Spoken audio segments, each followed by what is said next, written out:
Assalamualaikum warahmatullahi wabarakatuh. Waalaikumsalam. Alhamdulillah wassalatu wassalamu ala Rasulillah Muhammad ibn Abdillah wa ala alihi washabbihi wa mawalah wala haula wala quwata illa billah ma ba'du. Di sini kami menjalankan tugas dari Kementerian Agama Kabupaten Sampang sebagai penyuluh agama Islam. Salah satu tugas daripada penyuluh itu adalah memberikan bimbingan dan nasihat kepada calon pengantin atau pengantin yang baru menikah yang mengurus surat nikah ke kantor urusan agama Kabupaten Sampang.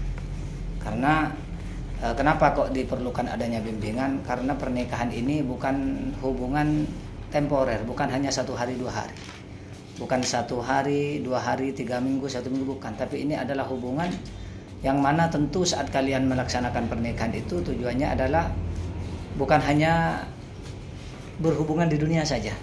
Pasti semua orang melakukan pernikahan itu inginnya adalah kebental patih dan mutur, kan pasti tujuannya itu.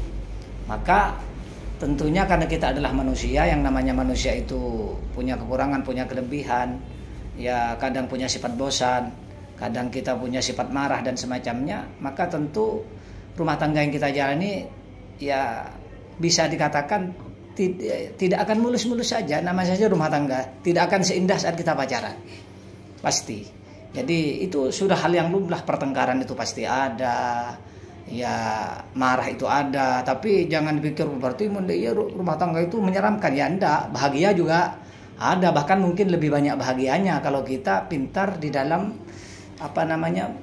membangun komunikasi dengan pasangan. Maka secara singkat ini adalah tugas kami sebagaimana tadi disampaikan oleh atasan kami selaku penghulu KUA Banyuates. Ini dalam rumah tangga yang sering kami sampaikan, bagaimana rumah tangga kalian itu bisa langgeng. Resepnya mungkin sedikit pengalaman yang kami sampaikan, ini jangan dianggap nasihat, karena mungkin sampean punya guru, punya kiai yang lebih berhak untuk memberi nasihat ini. Jadi ini hanya sebatas sharing yang perlu kami sampaikan. Yang pertama, bahwasanya menikah ini adalah sunnah Nabi, ajaran Nabi, bukan hanya Nabi Muhammad tapi dari nabi-nabi terdahulu.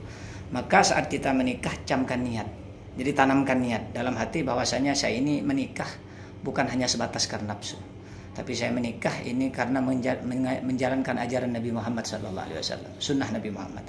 Maka setelah niat ini kita jalankan, maka tentu saat menjalankan rumah tangga kita harus siap menjalankan apa yang diajarkan oleh Nabi Muhammad SAW.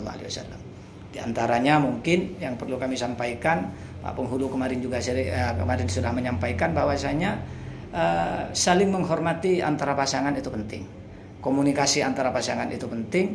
Jangan sampai mohon maaf perempuan itu misalkan gampang membuka aib suami di kekurangan suami, karena mungkin saat kita pacaran suami itu kelihatannya perfect, tidak ada kekurangannya, tapi saat menikah ternyata kekurangannya ada. Maka kekurangan suami ini jangan diceritakan kepada orang lain. Itu yang kedua. Yang ketiga, Nabi juga mengajarkan bahwasanya di antara akhlak seorang perempuan adalah jangan menuntut suaminya berlebihan. Jadi syukuri apa yang diberikan suaminya. Ini penting. Jadi jangan sampai kita menuntut suami berlebihan. Apalagi rumah tangga yang baru dibangun biasanya. Jadi biasanya ekonominya, kecuali dari keluarga kaya mungkin, tapi mayoritas dalam rumah tangga walaupun dari keluarga kaya jangan hanya mengandalkan orang tua. Jadi biasanya rumah tangga kalau masih awal-awal ekonominya masih labil, maka apapun yang diberikan, walaupun sebenarnya itu adalah kewajiban suami memberikan nafkah, tapi kita harus tahu diri sebagai perempuan. Oh, ini suami saya ekonominya sekian, jadi terima saja, syukuri, jangan bandingkan dengan suami orang lain. Itu syukuri saja. Kemudian selain itu yang perlu kami sampaikan untuk dari sisi perempuan itu tadi, jangan ceritakan aib suami, jangan menuntut suami yang berlebihan, dan jangan bandingkan suami dengan suami orang lain. Kemudian dari pihak suami perlu difahami bahwasanya istri sampean ini setelah menikah dengan sampean adalah tanggung jawab sampean. Tanggung jawab sampean, tingkah laku istri, gerak-gerik istri ini nanti dimintai pertanggungjawaban di hadapan Allah Subhanahu wa taala. Maka akhlak istri, tingkah laku istri ini adalah kewajiban suami. Jadi bukan hanya sebatas materi yang harus kita berikan kepada istri, tapi pendidikan akhlak, pendidikan karakter. Mohon maaf misalkan, tapi insya Allah mbak ini kan pakai kerudung, ternyata kalau misalkan istrinya ndak pakai kerudung, dinasihati, dek tolong pakai kerudung. Ini nanti kalau ada apa-apa nanti saya yang minta pertanggungjawaban di hadapan Allah. Kalau kita sudah memberikan nasihat kok istri ternyata masih menolak, ya berarti sudah bukan tanggung jawab kita. Yang penting kita sudah berikan nasihat.